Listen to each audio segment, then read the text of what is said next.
পার্বত্য চট্টগ্রাম শাসন বিধি ১৯০০ সালের আইনকে বাতিল না করার দাবি জানিয়ে মানববন্ধন কর্মসূচি পালন করছে পাহাড়ের বিভিন্ন নৃগোষ্ঠী সম্প্রদায়ের লোকজন। সোমবার ৯ জুলাই সকালে বান্দরবান জেলা শহরে প্রেস ক্লাবের সামনে এই মানববন্ধন কর্মসূচি অনুষ্ঠিত হয়। এতে জেলার ১১টি নৃগোষ্ঠী সম্প্রদায়ের সামাজিক সংগঠন ও ছাত্র যুব সংগঠনের কর্মীরা অংশ নেয়। ১৯০০ সালের পার্বত্য শাসন বিধি আইন পাহাড়িদের রক্ষা কবচ।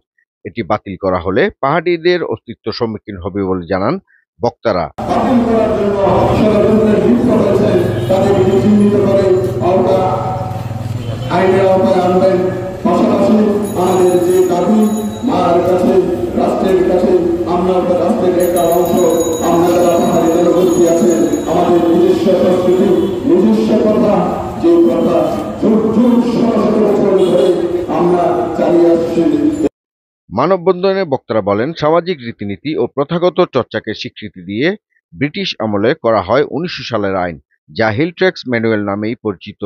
এই আইনের অধীনে পাহাড়ে আদিবাসীরা সামাজিক জীবন পরিচালিত করে আসছে। প্রথাগত আইন রীতিনীতি পালনের পাশাপাশি সামাজিক বিচারগুলোও করা হয়। এই আইন বাতিল করার জন্য হাইকোর্টের শুনানি চলছে। এই আইন বাতিল করা হলে পাহাড়িরা অস্তিত্বের সম্মুখীন হবে বলে জানান বক্তারা। ঘণ্টাব্যাপী মানববন্ধন শেষে জেলা প্রশাসকের মাধ্যমে প্রধানমন্ত্রী বরাবর একটি স্মারকলিপি প্রদান করা হয়।